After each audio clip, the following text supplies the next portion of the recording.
आउज़ुबिल्लाहि मिनश्शैतानिर्रजीम बिस्मिल्लाहिर्रहमानिर्रहीम। Dear students, प्यारे बेटे बेटियों, अस्सलाम वालेकुम। मैं हूं आपका मोमिन मददगार मुशर्रफ महमूद और आपको आपके अपने इल्म और अदब चैनल पर खुश आमदीद कहता हूं, इस उम्मीद के साथ कि आप अल्लाह ताला की नेमतों से लुत्फ़ अंदोज़ हो रहे होंगे और अल्लाह ताला का शुक्र अदा कर रहे होंगे। आप जानते हैं जो स्टूडेंट्स, हम फर्स्ट ईयर की किताब कर रहे हैं, फर्स्ट ईयर की न्यू किताब 2025 की, और आज हमारा मौजू है अख्तर शेरानी की नज़म ओ देश से आने वाले बता। देखिए, जो लोग मुझ जैसे आप जैसे जो अपने वतन में रहते हैं उनको अपने वतन की कदर नहीं होती। यह हकीकत है। अपने वतन की कदर उन्हीं को होती है जो अपने वतन से बाहर होते हैं, उनको अपने वतन की कदर होती है। तो बड़ी सिंपल सी बात जी, ये एक नज़म है, आप जानते हैं नज़म मरबूत होती है, एक ही बात चल रही होती है। तो शायर एक परदेसी की ख्यालात बयान कर रहे हैं कि जब एक बंदा परदेश में होता है तो उसकी अपने देश से उन्स और मोहब्बत किस तरह का होता है। शायर अख्तर शेरानी 43 साल उम्र पाई। अब देखिए, 43 साल की उम्र नहीं होती, यानी मुझसे छोटे थे। जिंदगी ने वफा ना की, जवानी में ही आपका इंतकाल हो गया। लेकिन जो आपने जवानी की उम्र में ही इतनी खूबसूरत शायरी की कि आपका नाम उर्दू अदब में एक चमका हुआ सितारा है। असल नाम था जी आपका मोहम्मद दाऊद खान। हम हालात ज़िंदगी की तरफ आते हैं। अदबी नाम है अख्तर शेरानी। अख्तर तखल्लुस करते हैं और इनको कहा जाता था शायर रूमान, जिसको आप रोमांटिक कहते हैं, यानी इश्क व मोहब्बत के शायर। आपको इनकी तमाम शायरी इश्क मजाजी में इश्क व मोहब्बत से लबरेज नजर आती है। तो इश्क व मोहब्बत की शायरी के और रोमानवी उर्दू रोमानवी शायरी का एक बहुत बड़ा नाम अख्तर शेरानी। आपके जो वालिद साहब है हाफिज महमूद शेरानी, वो भी नामवर मुहक्किक है, तहकीक निगार है। उन्होंने तहकीक को जदीद साइंसी अलूम से हम-आहंग करने में बड़ा अहम किरदार है। यानी ये बताने का आपको मतलब ये है कि बड़े बाप के बड़े बेटे, वो कहते हैं जी होनिहार बरवा के चिकने चिकने पात। तो ये वो वाली बात थी। इनके वालिद भी बहुत बड़े थे, अलग बात है वो शायर नहीं थे, वो नक्काद थे और उन्होंने उर्दू तनकीद पे बहुत ज़्यादा काम किया। उनके बेटे अख्तर शेरानी, इस वक्त आप पिक्चर देख रहे हैं जी, ये है अख्तर शेरानी जिनकी आज आप नज़म पढ़ेंगे। ये अख्तर शेरानी की एक और पिक्चर है जो आप देख रहे हैं। ये हैं जी इनके वालिद महमूद शेरानी, जिनका भी जिक्र कर रहा था। अख्तर शेरानी के वालिद ये महमूद शेरानी।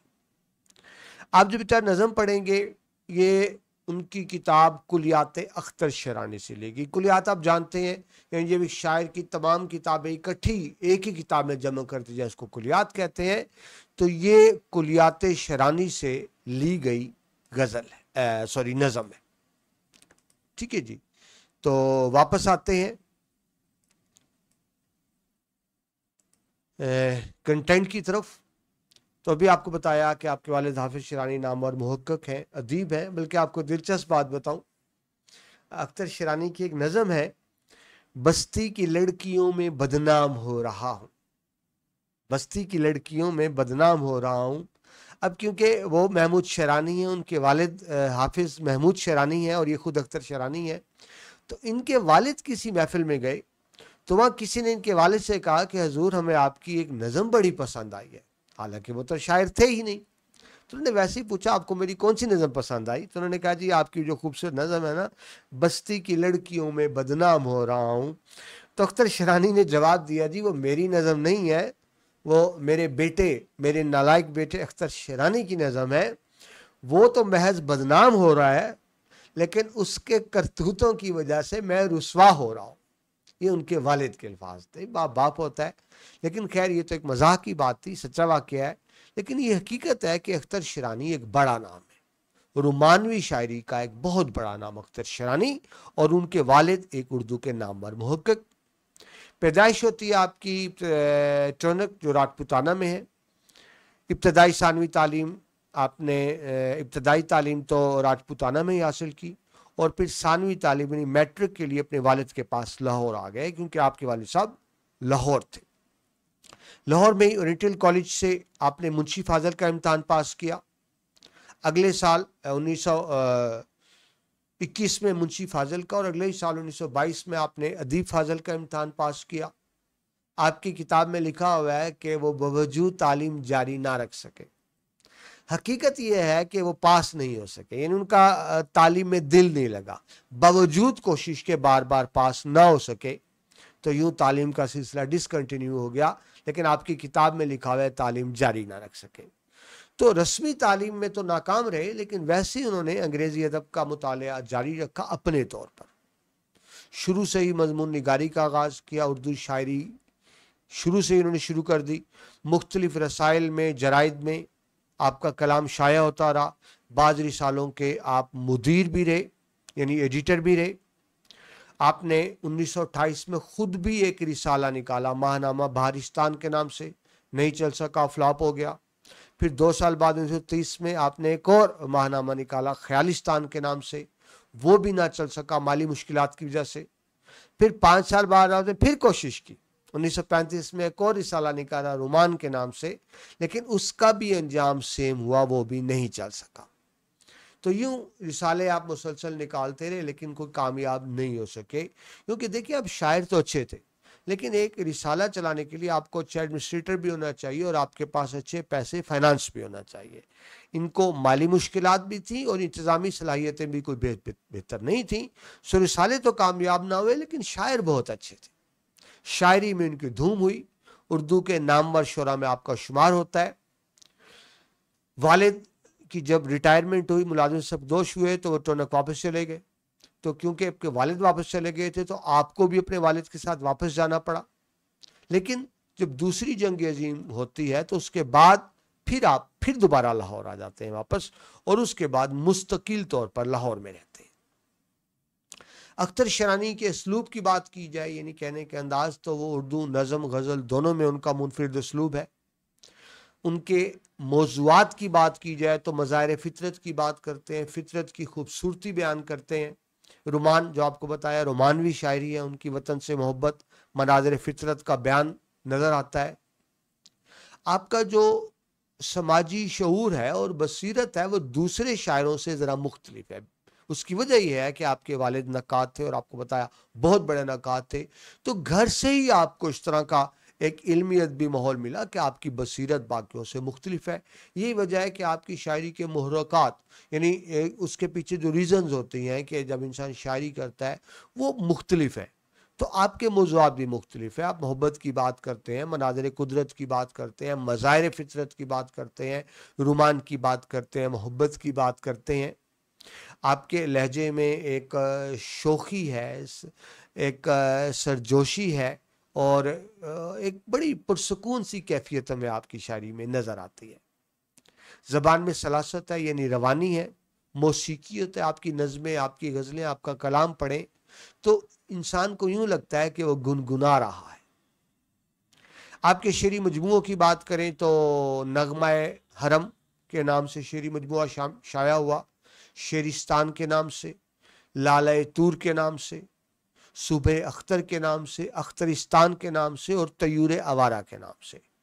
लेकिन फिर जिस तरह मैंने आपको बताया कि तमाम किताबें एक ही किताब में इकट्ठी शाया कर दी गई, कुलियात अख्तर शरानी के नाम से। आपने चंद ड्रामे भी लिखे, जिनमें ज़हाक एक ज़्यादा मशहूर ड्रामा है। ठीक है जी, ये तो अख्तर शरानी का तारुफ हुआ। अब आते हैं इस नज़म की तारुफ की तरफ जो हमने आज पढ़ना है। तो इस नज़म में शायर ने वतन से दूरी को बड़े ही मौसर और अंदाज से पेश किया है।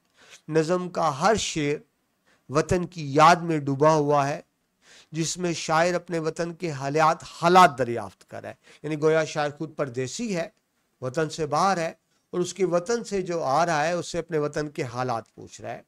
तो ये नज़म गुर्बत से मतलब गरीब नहीं, गुर्बत यानी वतन से दूर होना, उसको भी गुर्बत कहते हैं। तो ये गुर्बत और हिजरत के अलमिये को उजागर करती है। जब पाकिस्तान बना, हिजरत हुई, तो बहुत से लोगों को वतन छोड़ना पड़ा। यहाँ से हिंदू वतन छोड़ के पाकिस्तान में जो रहते थे इस इलाके में, वो वतन छोड़ के हिंदुस्तान चले गए। हिंदुस्तान में जो मुसलमान सदियों से आबाद थे वो छोड़ के पाकिस्तान आ गए। तो ये इसके अंदर आपको नजर आता है। लेकिन बहरहाल वतन के जज्बात को इंतहाई दर्दनाक और खूबसूरत अंदाज में बयान किया गया। डियर स्टूडेंट, इस नज़म के वाले से एक और बात समझ लीजिए कि नज़म की हैयत क्या है। हैयत कहते हैं बनावट को। तो ये क्या है? ये तरजीही बंद नज़म है। फिर सुन लीजिए, तरजीही बंद नज़म। तरजीह बंद क्या होती है? कि ऐसी नज़म जिसके बंद के आखिरी मिसरा बार बार दोहराए, यानी नज़म में बंद हो, मुख्तलिफ बंद हो, और उस बंद का जो आखिरी मिसरा है बार बार दोहराया जाए, उसको कहते हैं तरजीह बंद। ठीक है जी। तो इसमें बंद में चार चार मिसरे हैं और चार को मुरब्बा कहते हैं, जिसको इंग्लिश में आप स्क्वायर कहते हैं, उर्दू में मुरब्बा कहते हैं। तो चार मिसरों पे है, लिहाजा इसको कहेंगे मुरब्बा तरजीह बंद नज़म। लेकिन अगर नज़म में तीन मिसरे हो तो उसको हम कहेंगे मुसल्लस तरजीह बंद। मगर ये जो आप नज़म पढ़ रहे हैं ये मुरब्बा तरजीह बंद नज़म है। ये जो आखिरी शेर दोहराने वाली बात है, ऐसा क्यों किया जाता है? ये तरन्नुम के लिए, ताकि तरन्नुम की कैफियत पैदा हो, ताकीद की कैफियत पैदा हो, और एहसास की शिद्दत को बढ़ाने के लिए नज़म बयान की जाती है। तो ये जो आप नज़म पढ़ेंगे वो देश से आने वाले बता, ये उन्हीं नज़मों में से एक नज़म है जो कुलियात अख्तर शिरानी से ली गई है। ठीक है जी। तो इस नज़म और शायर के तारुफ के बाद अब हम आते हैं बाकायदा नज़म की तरफ। पहला शेर, ओ देश से आने वाले बता, किस हाल में है याराने वतन, आवाराए गुर्बत को भी सुना, किस रंग में है कनआने वतन, वो बाग़े वतन फिर दोसे वतन, वो सिरो वतन रिहाने वतन, ओ देश से आने वाले बता। अल्फाज देख लें। देश अपने वतन को कहते हैं, देश को कहते हैं। गुर्बत वतन से दूर होना, यानी परदेश में ना, उसको गुर्बत कहते हैं। ठीक है जी। तो देश से आने से हाल पूछा जा रहा है। किन आने वतन, किनान फ़लस्तीन का कदीम नाम, जो फ़लस्तीन है जहाँ हज़रत याकूब अलैहिस्सलाम रिहाइश पजीर थे। और आप जानते हैं आपके एक बेटे हज़रत यूसुफ और बाकी उनके सौतेले भाई थे। सौतेले भाई ले गया, आपको कुएं में फेंक दिया और आके अपने वालिद हज़रत याकूब को बताया कि वो भेड़िया खा गया। वहाँ से कोई काफिला गुजरा, उसने हज़रत यूसुफ को निकाला और गुलाम बनाकर बेच दिया मिस्र के बाजारों में। ठीक है। तो वो नहीं परदेसी हो गए, हज़रत यूसुफ अस्सलाम परदेसी हो गए। तो ये उस तरफ इशारा है कनाने वतन, यानी परदेसी होने की तरफ। इसको आप तलमी कहेंगे। तलमी क्या होता है? किसी तारीखी वाक़े की तरफ इशारा, यानी वो अपने वतन से दूर हो गए। तो ये कनाने वतन उस मायनों में इस्तेमाल हुआ। फिरदौस जन्नत को कहते हैं। यहाँ इसका मतलब है खूबसूरत। तो अपने वतन को जन्नत की मानद खूबसूरत करार दे रहे हैं। सिर्रु एक दरख्त होता है, सीधा और खासा लंबा। आप जिस तरह आप समझ लें ग्रास होती है, लेकिन ज़रा बहुत ऊंचा होता है। ठीक है। यानी इसके अंदर इंसान खड़ा नजर नहीं आता, ऊंचे कद का ये होता है सिर्रु। तो वो लिखा हुआ है सिर्रु वतन, यानी वतन का सब्जा, आप यूं कह लें। रिहान एक पौधा है जिसमें खुशबू आती है, खुशबूदार पौधा। तो रिहाने वतन, वतन की खुशबू। ठीक है जी। तो आप समझ गए होंगे मुश्किल अल्फाज। तो देखिए फिर शेर का मफहूम क्या बना कि वतन की मोहब्बत और उसकी फितरी खूबसूरतियों की शिद्दत से याद, उन्हें शिद्दत से याद आ रही है अपने वतन की मोहब्बत के हवाले से। ये तो हमने लफ्ज़ी तशरीह की, बाकायदा तशरीह की तरफ आए। तो इस अख्तर शिरानी ने इस नज़म के पहले बंद में वतन की मोहब्बत से अपनी गहरी वाबस्तगी का इजहार किया है, अटैचमेंट का इजहार किया है। इस शेर में एक ऐसे शख्स के दिली जज्बात बयान किए जा रहे हैं जो वतन से दूर परदेश में है और परदेश में अपने वतन को याद कर रहा है, और देश से आने वाले किसी शख्स से वतन का अहवाल दरियाफ्त कर रहा है। इस बंद में परदेसी बहुत बेताबी से देश का हाल दरियाफ्त करते हुए पूछ रहा है कि देश में रहने वाले बताओ, देश में रहने वाले यार दोस्तों का क्या हाल है, وہ کس حال میں ہے, ان کا حال چال پوچھنا ایسے ہی ہے کہ وہ گویا ان سے ملنے کے لیے بہت اداس ہے, ان کی دوری میں بہت اداس ہے. آوارہ غربت ایک ایسا انسان کی حالت کو ظاہر کرتا ہے جو بے وطن ہونے کے باوجود بھی وطن سے جڑا ہوا, یعنی وطن سے باہر ہے لیکن ذہنی وابستگی اس کے اپنے وطن کے ساتھ ہے, تو خود وطن سے باہر ہے. وطن میں گزری ہوئی خوبصورت یادیں اسے بے چین کیے چلے جا رہی ہیں. تو شاعر نے اس بند میں کنان وطن کا ذکر استعارے کے طور پہ بھی آیا, تلمیح کے طور پہ بھی آیا. میں آپ کو پہلے وضاحت کر چکا ہوں کہ کنان ایک فلسطین کی سرزمین جہاں سے ان کے بیٹے حضرت یوسف علیہ السلام کو نکلنا پڑا اور مصر کے بازاروں میں در بدر پھرتے رہے, یعنی پردیسی ہو گئے, اپنے والد سے بچھڑ گئے. تو اس طرف اشارہ. ایسی شاعر کہتا ہے میں بھی اپنوں سے دور ہوں. یہ الگ بات ہے, یوسف علیہ السلام کو تو ان کو سوتیلے بھائیوں نے دھوکہ دیا, لیکن اگر آج کے دور کی بات کریں تو لوگ روزگار کے لیے, بہتر روزگار کے لیے وطن سے باہر مجبوراً جاتے ہیں. کوئی وطن نہیں چھوڑنا چاہتا, مجبوریاں ہوتی ہیں جو میں وطن چھوڑنے پر مجبور کر دیتی ہیں. باغ وطن سے مطلب یہ ہے کہ میرے دیش میں لہلہاتے کھیت, ان کو کہا گیا باغ وطن. پھر دوسرے وطن میں بتایا گیا ہے کہ اس کا وطن جنت کی مانند خوبصورت ہے. سروع وطن, سرو آپ کو بتایا ایک سیدھا خوبصورت درخت جو شمالی علاقہ جات میں پایا جاتا ہے, ٹھیک ہے جی. اور اس کی خاصیت یہ ہوتی ہے کہ اس کا قد یعنی خاصا بڑا ہوتا ہے اور علاقے کی خوبصورتی میں اضافہ کرتا ہے. ریحان آپ کو بتایا خوشبودار پودا ہے جو پاس سے بھی گزرے تو انسان خوشبو سے بہک جاتا ہے. تو اسے شاعر کو اپنے دیش کی خوشبو محسوس ہو رہی ہے. شاعر یہ جاننا چاہتا ہے کہ اس کے دیش کی ہریالی یعنی سبزہ کیا اب بھی اسی طرح قائم ہے, کیا اب بھی اسی طرح پھول کھلتے ہیں, کیا اب بھی وطن کی ہوائیں ویسے ہی معطر ہیں. تو اس شعر میں شاعر وطن میں آنے والے مسافروں سے وطن اور وہاں کے بارے میں بہت بےتابی سے سوال کر رہا ہے, پوچھ رہا ہے, جس سے اس کی وطن سے محبت اور انسیت کا پتہ چلتا ہے. اس نظم میں شاعر نے وطن سے دوری کے درد کو انتہائی خوبصورتی سے بیان کیا ہے. ہر شعر دیکھے وطن کی یاد میں ڈوبا ہوا ہے, وہ ہر ایک سے وطن کے حالات دریافت کر رہا ہے. یہ نظم غربت اور ہجرت کا المیہ بیان کرتی ہے اور اس میں وطن سے محبت کے جذبات کو انتہائی دردناک انداز میں پیش کیا گیا.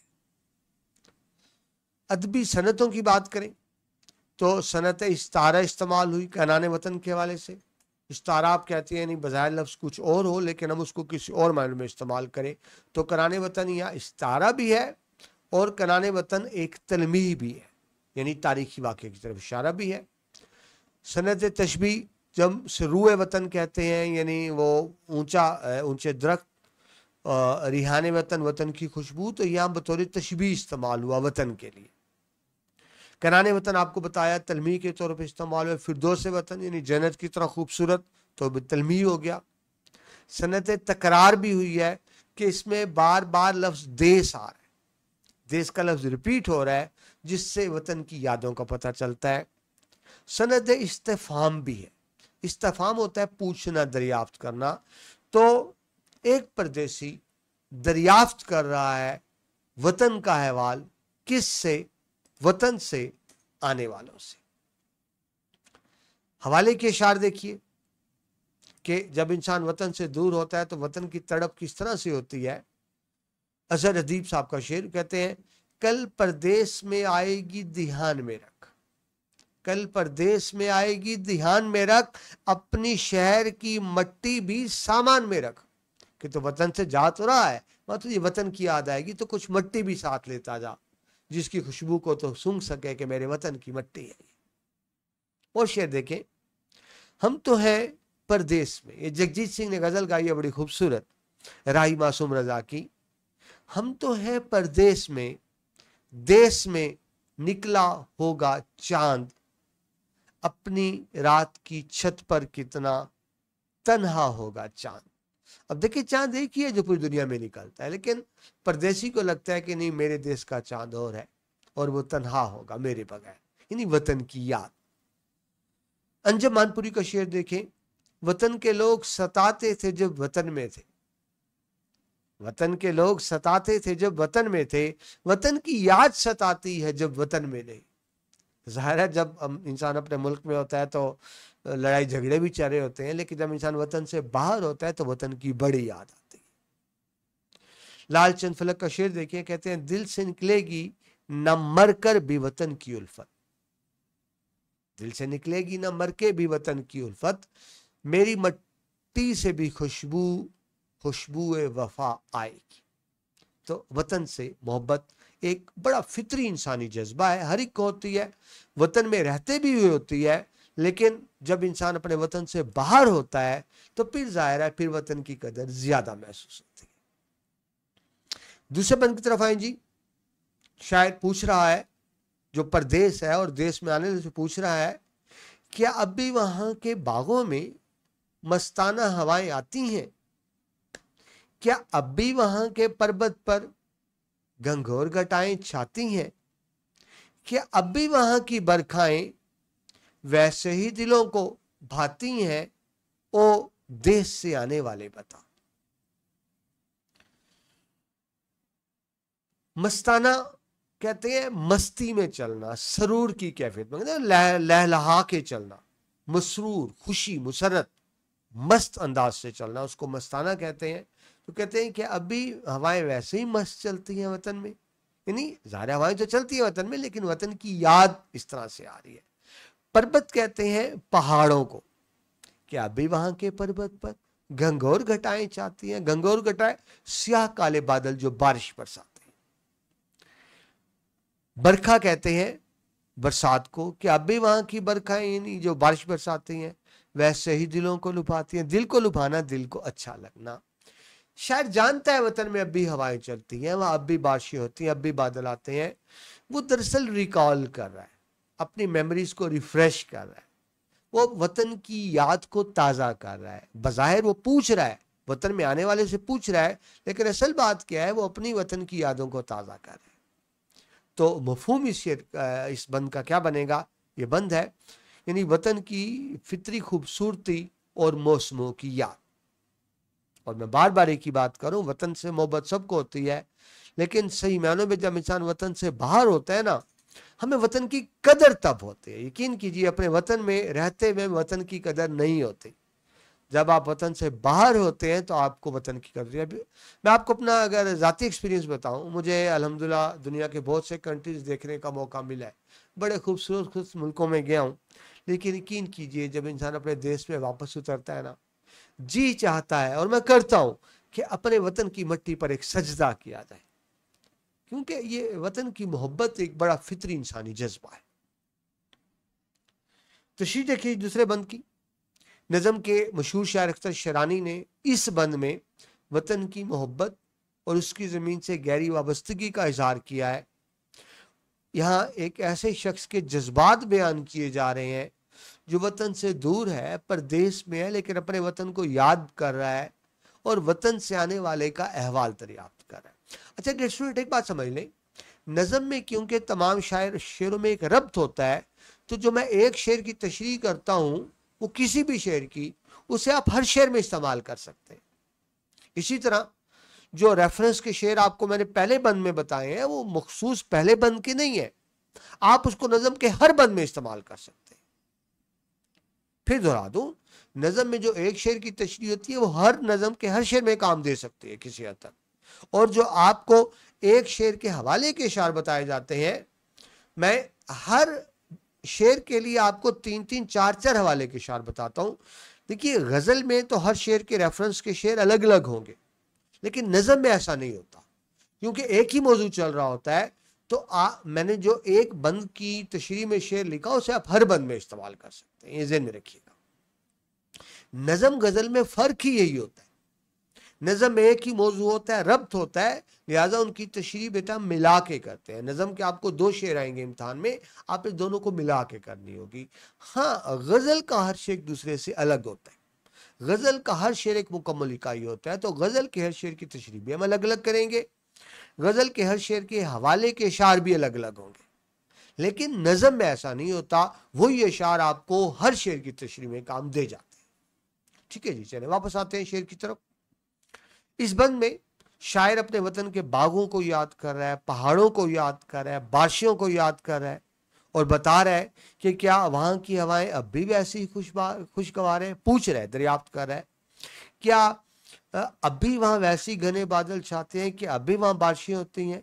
तो दरअसल वो ये सवाल क्यों कर रहा है, वो अपनी यादें ताज़ी कर रहा है वतन से मोहब्बत की। इस शेर में जब शायर परदेश में है और वतन के बागात की बात करता है, मस्तानों की तरह लहला कर चलने वाली हवाओं की बात करता है, तो वो वतन, इसका मतलब है उसको वतन बहुत याद आ रहा है, वो वतन की याद में बेताब है। वो अपने देश को याद कर रहा है, कोसारों को याद कर रहा है, घंघोर घटाओं को याद कर रहा है और बड़ी बेताबी से उसके बारे में पूछ भी रहा है। शायर इस शेर में जहां खूबसूरत मनाजर के बारे में सवाल कर रहा है, इससे उसकी वतन की याद भी जाहिर होती है और यह भी जाहिर होता है कि अपने वतन के लिए उदास है, उदासी का इजहार भी होता है। आप इस बंद में देखें, जिक्र आया है पहाड़ों का, बार बार घंघोर घटाओं का। तो बेटा आपको पता है कि पाकिस्तान का जो एरिया है आधे से ज्यादा पहाड़ों से ढका हुआ है। अब जो पंजाब में रहने वाले उनको बात बड़ी अजीब लगेगी, क्योंकि पंजाब में पहाड़ नहीं है, लाहौर में तो एक पहाड़ भी नहीं है, लाहौर में कोई समंदर नहीं, मेरा ताल्लुक लाहौर से है। लेकिन जब आप जाते हैं खैबर पख्तूनख्वा में, शुमाली इलाका जात में, गिलगित बल्तिस्तान में, कश्मीर में, तो बहुत ज़्यादा पहाड़ है, बलूचिस्तान में। तो पाकिस्तान के आधे से ज़्यादा रकबे पर पहाड़ हैं जिनको देखने के लिए दुनिया भर से लोग आते हैं। ठीक है जी। फिर जब सतह समंदर से पहाड़ बुलंद होते हैं तो वहाँ ठंड भी ज़्यादा होती है, वहाँ घंघोर घटाएं भी ज़्यादा होती हैं, वहाँ बारिशें भी ज़्यादा होती हैं। यही वजह है कि शुमाली इलाका जात में निस्बतन बारिशें ज़्यादा आती हैं, मौसम खुशगवार रहता है, ठंडा रहता है और उन्हीं खूबसूरत मनाजिर को शायर इस बंद में याद कर रहा है। ये जो सवालात किए जा रहे हैं मज़ाहिर, दरअसल शायर की वतन के साथ जुड़त है, जुड़त, अटैचमेंट। ठीक है जी। वो यहाँ की फिजाओं को, पहाड़ों को, बरसातों को याद कर रहा है, जो उसकी एक याददाश्त का, मेमोरीज का खूबसूरत हिस्सा है। घंघोर घटाओं की जब बात करता है तो एक जानदार, जाज़्ब नज़र, जज्बाती माहौल, यानी आपकी आंखों में खिंच जाता है मंजर जो कहना चाह रहे हैं वो। जब बारिशों की बात करते हैं तो बारिश नाम है पाकीज़गी की, बारिश नाम है मासूमियत की, बारिश का पानी पाक होता है, तो एक पाकी का इजहार भी इसके अंदर आता है। और आप देखें जब बारिश होती है तो इंसान की तबीयत में भी एक खुशगवार तब्दीली आ जाती है, जो थकावटें दूर हो जाती हैं, इंसान फ्रेश हो जाता है, उस तरफ भी इशारा। इस नज़म में शायर ने वतन से दूरी के दर्द को इंतहाई मौसर अंदाज से बयान किया है। नज़म का हर शेर वतन की याद में डूबा हुआ है, वो अपने वतन के हालात दरियाफ्त कर रहा है। ये नज़म गुर्बत और हिजरत के अलमिये को उजागर करती है और वतन से जो मोहब्बत के जज्बात हैं उन्हें बहुत ही दर्दनाक अंदाज में पेश करती है। अदबी सनतों की बात करें, सनत वो तरीका जिससे शायर अपने कलाम को खूबसूरत बनाता है, बामानी बनाता है। सनद तशबीह का इस्तेमाल हुआ है, मस्ताना हवाएं, घंघोर घटाएं बतौर तशबीह इस्तेमाल हुई हैं। घंघोर घटाएं यानी स्याह बादल, तो इसको इस्तारा भी कह सकते हैं, इस्तारा भी है। देश की बार बार तकरार हो रही है तो इसमें सनद तकरार भी है। सनद इस्तेफाम का इस्तेमाल भी है कि देश में आने वालों से देश का हाल पूछा जा रहा है। हवाले के इशार देखें तो मैं नासिर काज़मी का शेर लिखा मैंने, कहते उसकी खुशबू दिखाती है क्या क्या समय, समय यानी वक्त, हाल, मंजर, हालात। उसकी खुशबू दिखाती है क्या क्या समय, दश्ते गुर्बत में याद वतन फूल है। जब वतन से बाहर होते हैं तो आपको वतन की याद बड़ा सताती है।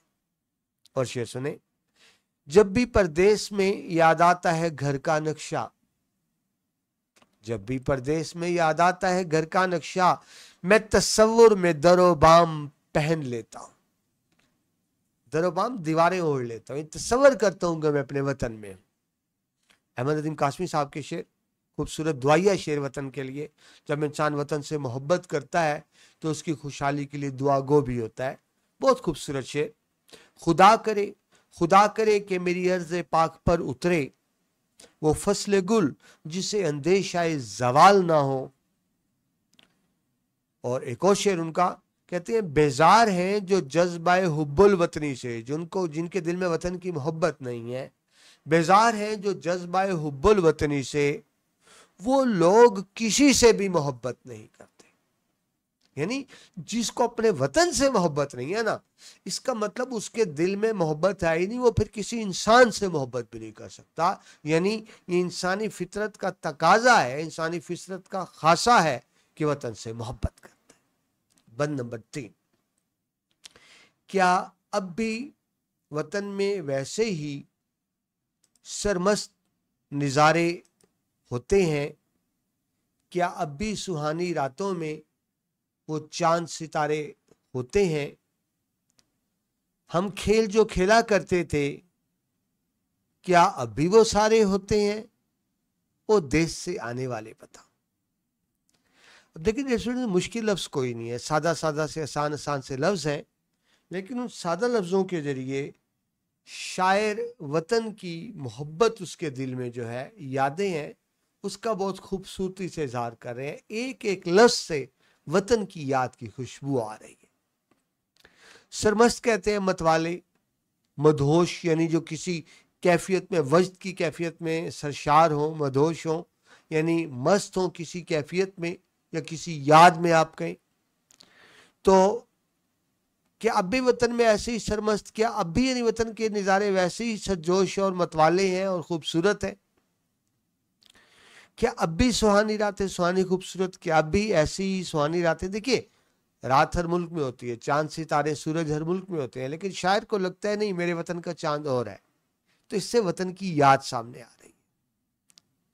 मफहूम देखिए, बचपन की यादें और वतन की रोमानवी मंजरकशी के साथ वतन की मौजूदा हालत के बारे में सवालात भी किए जा रहे हैं, लेकिन दरअसल सवालात नहीं है। शायर भी जानता है कि वैसे ही वतन में रातें होती हैं, लेकिन दरअसल वो अपनी यादों को ताज़ा कर रहे हैं और अपनी उनसियत का और उसे क्या कहें, दूरी का एहसास उसके दिल में। तो तशरीह में हम कहेंगे कि नज़म के मशहूर शायर अख्तर शरानी जो है इस बंद में वतन की मोहब्बत बयान कर रहे हैं और वतन की सरजमीन से जो गहरी वाबस्तगी है उसका इजहार कर रहे हैं। वो एक ऐसे शख्स के दिली जज्बात बयान कर रहे हैं जो वतन से दूर है, परदेश में है, लेकिन परदेश में भी वो अपने वतन को याद कर रहा है, हर आने वाले से वतन का हाल दरियाफ्त कर रहा है। नज़म के इस बंद में पता चलता है कि शायर को वतन शिद्दत से याद आ रहा है। वो देश और वतन से मोहब्बत इंसानी फितरत का हिस्सा है, और जिस तरह मैं आपको बार बार कह रहा हूँ, ये अलग बात है जब वतन में होते हैं कदर नहीं होती, जब वतन से बाहर होते हैं तो फिर हमें इसकी कदर पड़ती है। और फिर हम उन चीज़ों को भी याद कर रहे होते हैं कि वतन में रहते हुए जिनको हम याद नहीं करते या कम करते। तो यहाँ माजी की खूबसूरत यादों को ताज़ा किया जा रहा है कि हमारे वतन में क्या अब भी वैसा ही माहौल है, क्या वैसे ही नज़ारे वतन में मौजूद हैं? ठीक है जी, क्या आज भी वतन में वैसे ही चांद निकलता है? हालांकि चांद हर जगह निकलता है और एक ही चांद निकलता है, मगर जो शायर है ना, जब अजनबी मुल्क में है तो उसको वहाँ के चांद सितारे भी अजनबी लग रहे हैं, उसको लग रहा है ये कोई और है, वो जानता है ये वही है, लेकिन एक वतन से उनका इजहार है कि उसे लग रहा है नहीं ये गैर मुल्क में मेरे वतन के चांद सितारे और तरह निकलते हैं। इस कैफियत को वो ज़्यादा बेहतर समझ सकते हैं जो खुद कभी वतन से बाहर रहे। शायर के दिल में सवालात उभर रहे हैं कि क्या वो चांद सितारे जो पहले रातों को चमकते थे, क्या अब भी वो वैसे ही चमकते हैं? तो ये सवाल नहीं है, वतन की याद है, वतन से उदासी का इजहार है। शायर वतन में गुजरे हुए अपने बचपन के संगी साथियों को भी याद कर रहा है, दिल की गहराइयों से याद कर रहा है। उसे अपना मासूम बचपन में खेले जाने वाले खेल जो संगी साथी मिलके खेलते हैं वो भी याद आ रहे हैं, अपना बचपना याद आ रहा है, वतन में गुजरा हुआ बचपना याद आ रहा है। शायर इन सुनहरी यादों को याद करते हुए आने वाले शख्स से दरियाफ्त कर रहा है किया, क्या अब भी वहां वैसे ही खेल खेले जाते हैं? यानी वो अपनी माजी की खुशगवार यादों को ताज़ा कर रहा है और उसके ज़रिए से वतन के साथ अपनी वाबस्तगी का इजहार भी कर रहा है। तो इस नज़म में शायर वतन से दूरी के दर्द को बड़े ही मौसर अंदाज में बयान कर रहे हैं। नज़म का हर शेर वतन की याद में डूबा हुआ है। शायर अपने वतन के हाल दरियाफ्त कर रहे हैं। ये नज़म गुर्बत और हिजरत के अलमिये को उजागर करती है। वतन से मोहब्बत के जज्बात को इसमें इंतहाई दर्दनाक अंदाज से पेश किया गया है। अदबी सनतों की बात करें तो सनत तशबीह है इसके अंदर। सरमस्त नज़ारे, नज़ारों का सरमस्त होना और सुहानी रातें, ये खूबसूरत तशबीहात है। सनद तकरार है कि देश का बार बार जिक्र आ रहा है इसके अंदर। सनद इस्तेफाम का इस्तेमाल किया है शायर ने खूबसूरती से, यानी सवाल कर रहा है परदेश में रहने वाला देश में आने वालों से। हवाले के इशार देखें, वतन से बाहर होता है तो इंसान को वतन की याद किस तरह आती है। हम तो हैं परदेश में, देश में निकला होगा चांद। हम तो हैं परदेश में, देश में निकला होगा चांद। अपनी रात की छत पर कितना तन्हा होगा चांद। चांद तन्हा नहीं है, दरअसल शायर तन्हा है, परदेसी तन्हा है और उसको अपने वतन की याद आ रही है। नौशी गिलानी उर्दू की खूबसूरत शायरा का शेर, वो कहती है, कुछ नहीं चाहिए तुझसे ए मेरी उम्र रवां। कुछ नहीं चाहिए तुझसे ए मेरी उम्र रवां, मेरा बचपन मेरे जुगनू मेरी गुड़िया ला दे। यानी वो बचपन की यादें जो हमने दोस्तों के साथ टाइम गुजारा होता है, और जब इंसान परदेश में हो तो आप यूं कहें दोस्तों के साथ गुजरी बचपन की यादें उनको याद किया जा रहा है। और इंसान का जी चाहता है कि इंसान को पर लग जाए, इंसान की ऐसी टाइम मशीन में चल के वापस माजी में बचपने में चला जाए, बड़ा जी चाहता है, लेकिन जाहिर है ये मुमकिन नहीं होता। शायद देखिए, ये दौलत भी ले लो, ये शोहरत भी ले लो, भले छीन लो मुझसे मेरी जवानी, मगर मुझको लौटा दो बचपन का सावन, वो कागज की कश्ती, वो बारिश का पानी। तो बड़ी फैंटेसी होती है बचपन की यादों के साथ, जो आपकी बचपन की यादें हैं। तो ज़ाहिर शायर इस वक्त प्रदेश में है, उसको बचपन की यादें भी हैं और उसका बचपन अपने देश में गुजरा है, तो अपना देश और वहां गुजरी हुई बचपन की यादें उसको सता रही हैं और वो उनका जिक्र कर रहा है। ये डेढ़ स्टूडेंट हमने तीसरा बंद किया, बढ़ते हैं चौथे बंद की तरफ। क्या शाम को अभी जाते हैं अहबाब किनारे दरिया पर, वो पेड़ घनेरे घनेरे अब भी हैं शादाब किनारे दरिया पर, और प्यार से आकर झांकता है महताब किनारे दरिया पर, ओ देश से आने वाले बता। अहबाब दोस्त प्यारे यार, पेड़ दरख्त को कहते हैं, घनेरे, घनेरे एक तो घने को भी कहते हैं थिक, और दूसरा मतलब है दरख्त की शाखें या आसपास जब बहुत सी शाखें हों तो यानी आप घना दरख्त ही कह लें। शादाब सरसब्ज हरा भरा, महताब कहते हैं चांद को, चांदनी को भी कहते हैं। ये कमर लिखा गया गलती से, ये वो वाली कमर नहीं है, ये कमर चांद वाली कमर है और ये इस तरह से होता है, तो चांदनी को भी कहते हैं। ठीक जी, तो मफहूम क्या बनेगा कि इस शेर में वतन से वाबस्ता खूबसूरत यादें और कुदरती मुनाजर का बयान है इसके अंदर। तशरीह में आए तो शायर इस शेर में वतन की मोहब्बत और उससे वाबस्ता गहरी वाबस्तगी का इजहार कर रहे हैं, और एक ऐसे शख्स के दिली जज्बात बयान कर रहे हैं जो वतन से दूर है और परदेश में आने वाले से देश से आने वाले से हालात पूछता। अब देखिए, मैं ये बार बार रिपीट कर रहा हूँ हर बंद में, क्योंकि तारुफ एक ही बनेगा, और मैंने आपको पहले हिस्से में बताया कि जो एक शेर की तशरीह होती है नज़म में, वो आपको बाकी इशार में भी एज इट इज़ काम दे सकती है, क्योंकि एक ही मौजू चल रहा होता है। इस बंद में शायद दरियाफ्त करता है कि क्या अब भी दोस्त शाम को दरिया के किनारे वैसे ही जमा होते हैं? क्या वो घने खूबसूरत दरख्त अब भी वहां पर मौजूद है? کیا چاندنی رات میں دریا کا نظارہ آج بھی ویسا ہی دلکش ہے؟ یہ سوالات وطن کی رومانوی فضا اور وطن سے جو شاعر کی گہری وابستگی ہے اس کو ظاہر کرتے ہیں۔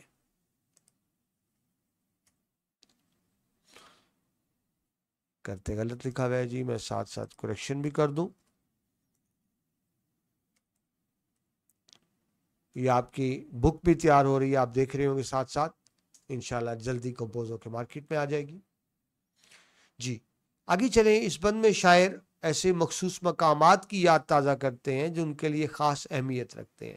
دیکھیے جب آپ کا ٹائم گزرا ہوتا ہے، جب آپ کھیل کود کی ہوتی ہے، جب آپ نے شامیں گزاری تھی، وقت آپ کو بہت یاد آتا ہے، تو اسی کو یاد کرتے ہوئے کہتے ہیں شام کو اب بھی جاتے ہیں احباب، تو ظاہر ہے جاتے ہی ہوں گے، لیکن وہ خود وطن سے دور ہے نا، اس لیے اس کو یاد آ رہی ہے۔ اس میں شاعر پرانے دور کی یادوں کو تازہ کر رہے ہیں، جب دوست احباب اکٹھے دریا کے کنارے پر جا کر شام کا وقت گزارا کرتے تھے۔ پیڑ گھنیرے یعنی گھنے پیڑ، گھنے درخت، ماہتاب چاند کو کہتے ہیں کا ذکر فطری منظر کشی اور دلکشی کو ظاہر کرتا ہے۔ جہاں دریا کنارے ایک درخت ہے، پرامن ماحول ہے، ٹھیک ہے جی، اور وہاں دوست بیٹھے ہیں، گپ شپ کر رہے ہیں، تو اس کے اندر بچپن کی سنہری یادیں بھی ہیں اور وطن سے جڑی یادیں بھی ہیں۔ میں نے جو اسٹوڈنٹ صاحب کو تعارف میں بتایا تھا، اختر شانی شاعر رومان ہیں، ان کے آپ کو محبت کی شاعری ملے گی، چاند، ستارے، پھول، دریا، ان کا ذکر آپ کو، یعنی قدرتی مناظر کا ذکر آپ کو ان کے ہاں بہت زیادہ نظر آتا ہے، یعنی مناظر فطرت۔ ان کی شاعری کے اگر میں کہوں دو بنیادی موضوعات ہیں تو وہ ہے رومانویت اور مناظر فطرت، اور آپ دیکھ رہے ہیں یہی دو چیزیں بار بار آ رہی ہیں۔ اس نظم میں شاعر نے وطن سے دوری کو انتہائی مؤثر انداز میں پیش کیا ہے۔ نظم کا ہر شعر وطن کی یاد میں ڈوبا ہوا ہے، جس میں شاعر اپنے وطن کے حالات دریافت کر رہا ہے۔ یہ نظم غربت یعنی وطن سے دوری اور ہجرت کے المیے کو اجاگر کرتی ہے۔ وطن سے محبت کے جذبات کو اس کے اندر بڑے ہی انتہائی ایک دردناک انداز سے پیش کیا گیا ہے، یعنی وطن کا درد، دردناک انداز، وطن سے دوری کا درد، وطن سے دوری کی تڑپ کے حوالے سے بات کر رہا ہوں۔ صنعتوں کا استعمال دیکھیں، صنعت تشبیہ ہے، پیڑ گھنیرے، گھنیرے یعنی درخت، ماہتاب، یہ خوبصورت تشبیہات ہیں۔ دیس کا لفظ ریپیٹ ہو رہا ہے اس میں، تو صنعت تکرار بھی ہے۔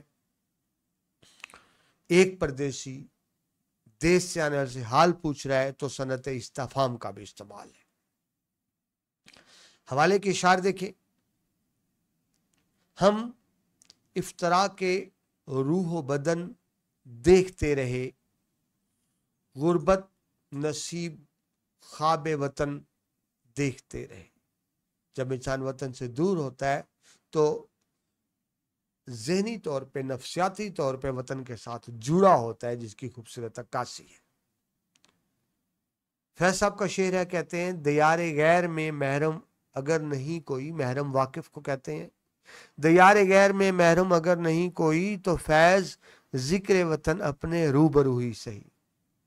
بھائی پردیس میں تمہارا کوپرا نہیں ہے تو خود اپنے آپ سے باتیں کرو وطن کی، اپنے روبرو ہی صحیح، یعنی وطن کی یاد ایسی ہے، کہتے پھر اپنے آپ سے وطن کی باتیں کرو۔ دور حاضر کے ایک شاعر، بڑے شاعر منصور آفاق کا شعر ہے، مسافرت ہی ہے رنجو مہن وطن والو، کہے یہ بات غریب الوطن وطن والو۔ جو وطن سے باہر ہے اس کو وطن کی قدر، اور لیکن وطن سے دور صرف یادیں ہی رہ جاتی ہیں۔ احمد مشتاق کا خوبصورت شعر ہے، رہ گیا مشتاق دل میں رنگ یاد رفتگاں، پھول مہنگے ہو گئے قبریں پرانی ہو گئیں، یعنی یادیں، صرف یادیں رہ جاتی ہیں اور باقی چیزیں پیچھے رہ جاتی ہیں۔ انہی یادوں کو تازہ کیا۔ جی بڑھتے ہیں نظم کے آخری اور 5ویں بند کی طرف۔ کیا اب بھی کسی کے سینے میں باقی ہے ہماری چاہ بتا، کیا یاد ہمیں بھی کرتا ہے اب یاروں کی کوئی آہ بتا، او دیس سے آنے والے بتا، للہ بتا، للہ بتا، او دیس سے آنے والے بتا۔ आखिरी बंद इस नज़म का कुलियात अख्तर शरानी से। चाह कहते हैं चाहत को, मोहब्बत को, ख्वाहिश को। शायर वतन से दूर है, वो फितरी सवाल कर रहा है कि क्या वतन में कोई मुझे याद करता है। देखिए, इंसान अपने प्यारों को छोड़ के आता है अपने वतन में। अब शायर खुद परदेश में है, या कम से कम एक परदेसी की कैफियत बयान कर रहा है, तो उसको एहसास है परदेसी को कि जिस तरह मैं अपनों को याद करता हूं, तो क्या मेरे अपने घर वाले, दोस्त, अहबाब, रिश्तेदार, अजीज, क्या वो भी मुझे ऐसे ही याद करते हैं। दरअसल उसको खुद याद आ रही। लिल्ला यानी कसम देना। अल्लाह कहते हैं ना, अल्लाह के वास्ते तुझे अल्लाह की कसम मुझे ये बता, तो अल्लाह की कसम देना उसको लिल्ला कहेंगे।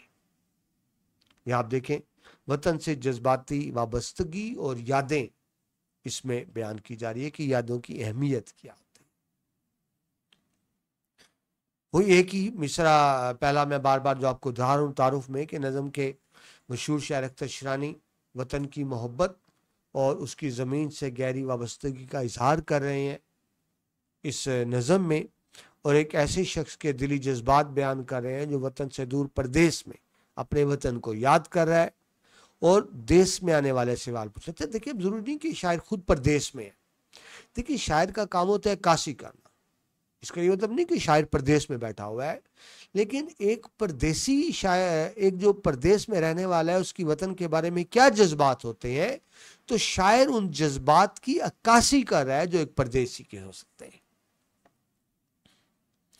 इस शेर में शायर अपने वतन से शदीद मोहब्बत और अपने लोगों से जुड़त को बयान कर रहा है। बड़े बेताबाना सवालात हैं जिससे जाहिर होता है कि उसको वतन की शदीद याद आ रही है। देश की मोहब्बत इंसानी फितरत का एक बुनियादी खासा है, हिस्सा है, लेकिन बाज़-औक़ात माली मजबूरियाँ इंसान को घर से छोड़ने पर मजबूर कर देती हैं। खुशी से कोई घर नहीं छोड़ता, हालात व वाक़यात मजबूर कर देते हैं। इंसान को होता है अपना आगे बच्चों का, फैमिली का मुस्तकबिल बनाने के लिए कि बाहर से 4 पैसे कमाएं, फिर वतन आके अपने आप को सेटल कर लेंगे, लेकिन एक इब्तदाई सरमाया के लिए ना चाहते हुए भी बाहर जाना पड़ता है, अपनों से दूर होना पड़ता है। इस तरह से देश में रहकर जब इंसान अपने से दूर होता है तो अपनों की शिद्दत से याद आती है, लेकिन हालात का जबर है जो अपनों से दूर कर देता है। तो शायर को जहाँ वतन से दूर अपने वतन की याद आ रही है, तो बड़ा फितरी है, उसके दिल में एक सवाल भी पैदा हो रहा है कि जिस तरह वो याद कर रहा है अपनों को, तो क्या उसको भी कोई इस तरह याद करता होगा। अगर आप शेर को गौर से समझे तो जो समझ आ रहा है कि शायर को भी पता है इसका जवाब नफी में। ये हकीकत है स्टूडेंट, जिसमें कोई वो बात नहीं है किसी को अच्छा बुरा करने वाले की।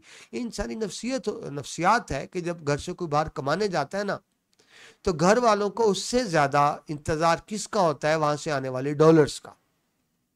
बल्कि मैं बड़े यकीन से कह सकता हूं, सबकी बात नहीं कर, अक्सरियत की बात होती है, उनकी ख्वाहिश होती है कि परदेसी वापस ना ही आए, वो खुद परदेश में रहे, हाँ घर में डॉलर्स भेजता रहे ताकि घर वाले अय्याशी करते रहे। घर वाले जानते हैं कि अगर परदेसी वापस आ गया तो डॉलर्स आना बंद हो जाएंगे। जो परदेश में बैठा है उसको वतन की याद आ रही है, लेकिन जो उसके अपने हैं उसको शायद परदेसी इतना याद ना आता हो जितना परदेसी के आने वाले डॉलर्स याद आते हो। शायद इस चीज को समझता है, लेकिन फिर भी बेताबाना सवाल कर रहा है कि, और इसलिए वो कसम दे रहा है लिल्ला। वो कहता है जी मुझे कसम खाकर बताओ, सच सच बताना। यानी वो क्यों कह रहा है कसम खा के बताओ, क्योंकि वो भी जानता है कि जिस तरह उसको अपनों की याद आ रही है, शायद उसके अपनों को उसकी याद ना आती हो। पीछे रह जाने वाले, पाकिस्तान रह जाने वालों को जब डॉलर्स आ रहे होते हैं ना बाहर से, उनको फिर डॉलर ज्यादा अच्छे लग रहे होते हैं। जो डॉलर कमा के भेज रहा है वो उतना अच्छा नहीं लग रहा होता। ये हकीकत है, मैं सबकी बात नहीं कर रहा, लेकिन अक्सरियत में यही बात होती है। तो इसलिए कसम दे के इल्तजा कर रहा है कि सच सच बताओ, और मेरा दिल रखने के लिए कोई मुबालगराई ना करना, मुझे सच सच बताना कि क्या मुझे वाकई मुझे भी कोई याद करता है या नहीं करता। क्या अब भी वतन में कोई उसको याद करता है, कोई उसको मोहब्बत करता है? ठीक है जी। क्या अब भी यारों को उसकी याद आती है? अब देखिए ये लफ्ज़ आ है, تو یہ افسوس کا اظہار ہے، کیونکہ شاعر بھی جانتا ہے کہ دنیا مطلب پرست ہے، ٹھیک ہے جی، پردیسی کے پیسے زیادہ اچھے لگ رہے ہوتے ہیں، پردیسی اچھا نہیں لگ رہا، تو آہ کا اظہار اس لیے بھی ہے، ٹھیک ہے جی، اس کو تو شدید وابستگی ہے، لیکن وہ جانتا ہے کہ شاید دوسروں کو سے وابستگی نہ ہو۔ یہاں جب للہ کے الفاظ آئے ہیں تو ایک گہرائی اور شدت کا اظہار ہے جو اس کی وطن سے اور اپنوں سے محبت کو ظاہر کر رہے ہیں۔ شاعر اس بند میں نہایت عمدگی اور مہارت سے پردیس میں بسنے والوں کی اپنے دیش سے محبت وابستگی کو ظاہر کر رہے ہیں، جس سے ان کی فنی مہارت کا ادراک ہوتا ہے۔ اس نظم میں شاعر وطن سے دوری کے درد کو بڑے مؤثر انداز میں پیش کر رہے ہیں۔ نظم کا ہر شعر وطن کی یاد میں ڈوبا ہوا ہے، جس میں شاعر اپنے وطن سے آنے والے سے حالات دریافت کر رہا ہے۔ یہ نظم غربت اور ہجرت کے المیے کو ظاہر کرتی ہے اور وطن سے محبت کے جذبات کو اس میں انتہائی خوبصورتی سے بیان کیا گیا۔ سند دیکھیے، سند تشبیہ کا اس کے اندر استعمال ہوا ہے، سند تکرار کا استعمال ہوا ہے، کس طرح سے کہ وطن کی یاد کا لفظ بار بار استعمال ہو رہا ہے تو سند تکرار کہیں۔ اس میں آپ سند استفہام دیکھ رہے ہیں، استفہامی انداز، یعنی پوچھا جا رہا ہے، دریافت کیا جا رہا ہے۔ حوالے کے اشعار دیکھیے، مظفر وارسی کا خوبصورت شعر، وہ کہتے ہیں وطن کی ریت ذرا ایڑیاں رگڑنے دے، وطن کی ریت ذرا ایڑیاں رگڑنے دے، مجھے یقین ہے کہ پانی یہیں سے نکلے گا۔ خوبصورت تلمیح، آپ جانتے ہیں کہ ایڑیاں رگڑی تھیں حضرت اسماعیل علیہ السلام نے عرب میں، تو پانی کا چشمہ نکلا تھا، تو کہتے ہیں میری وطن کی سرزمین بھی مقدس ہے، تو مجھے یقین ہے پانی یہیں سے نکلے گا۔ عطا اللہ قاسمی کہتے ہیں وہ ایک شام جو پردیس میں اترتی ہے، وہ ایک شام جو پردیس میں اترتی ہے، تمہیں خبر ہی نہیں دل پہ کیا گزرتی ہے۔ یہ صرف وہی جان سکتا ہے جو پردیسی ہوتا ہے۔ ظفر گورکھپوری کہتے ہیں میں ظفر تا زندگی بکتا رہا پردیس میں۔ اب دیکھیں انسان مجبوری میں جاتا ہے، شوق سے کوئی نہیں وطن گھر چھوڑتا۔ میں ظفر تا زندگی بکتا رہا پردیس میں، اپنی گھر والی کو ایک کنگن دلانے کے لیے، سونے کا کنگن۔ گھر نے فرمائش کی نا کہ میرے پاس سونے کا کنگن ہو، اور گنجائش نہیں تھی، تو کہتے پردیس میں دھکے کھاتا رہا تاکہ گھر والی کو کنگن دے سکوں۔ یعنی انسان ضروریات کی مجبوریاں ہوتی ہیں جو وطن سے دور جانے پہ مجبور کرتی ہیں، شوق سے نہیں جاتا۔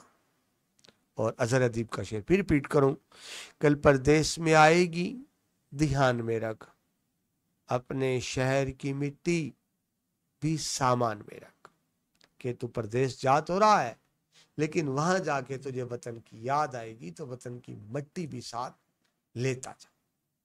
تو ڈیئر اسٹوڈنٹس، یہ ہم نے مکمل کیا نظم کی تشریح۔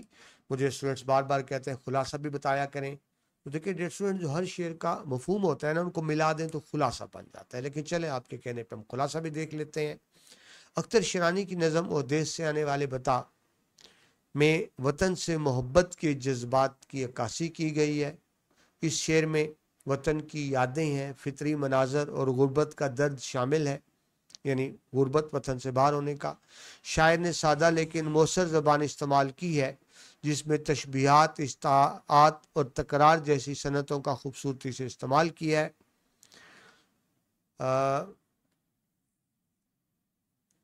نہیں، یہ بات نہیں آئے گی، دیکھیں میں آپ کے سامنے اس کو کاٹ رہا ہوں۔ اس کی وجہ یہ ہے کہ آپ بیٹا نظم کی تشریح میں صرف وہ بات لکھیں گے جو نظم میں موجود ہے، ٹھیک ہے، یعنی اس میں آپ اپنی طرف سے کوئی کومنٹ نہیں کریں گے۔ خلاصے میں تشریح میں کر سکتے ہیں، خلاصے میں آپ صرف وہی بات لکھیں گے جو نظم میں ہے، جو بات نظم کے اندر نہیں ہے وہ آپ خلاصے میں نہیں لکھیں گے۔ سو آپ کے سامنے جملہ میں نے کاٹ دیا، ٹھیک ہے جی۔ تو آگے ہوگا، نظم میں وطن سے دور رہ جانے کے بعد وطن کی یادیں، وہاں کے فطری خوبصورت مناظر اور اپنے عزیزوں کی خواہشات کی کو گہرائیوں سے بیان کیا گیا، ٹھیک ہے جی۔ शायर वतन की पुरस्रार मोहब्बत और उसके साथ जुड़ाव की शिद्दत को जाहिर करने के लिए एक सवालिया अंदाज इख्तियार कर रहे हैं, जिसमें ए देश से आने वाले बता से दरख्वास्त की जाती है कि अपने वतन के बारे में बताए कि क्या यहाँ सब कुछ वही मौजूद है जो कभी उनकी खुशियों का हिस्सा रहा। नज़म का शेर वतन की मोहब्बत में डूबा हुआ है और हिजरत के अलमिये को उजागर करता है। अख्तर शिरानी की नज़म उर्दू में वतन परस्ती और रोमानियत का शाहकार है जो कारी के दिल को छू लेती है। लेकिन मैं आपके सामने इस आखिरी जुमले को भी काट रहा हूँ, ये मैं जान के आपके सामने कर रहा हूँ, क्योंकि आपको पता हो नज़म के खुलासे में आप वो ऐसी कोई बात नहीं लिखेंगे जो नज़म में मौजूद ना हो। नज़म के खुलासे में सिर्फ वही बात लिखेंगे जो नज़म में मौजूद हो, और आप जानते हैं नज़म का खुलासा 12-14 लाइनों से ज़्यादा नहीं होता। तो इस तरह मुकम्मल हुआ जी।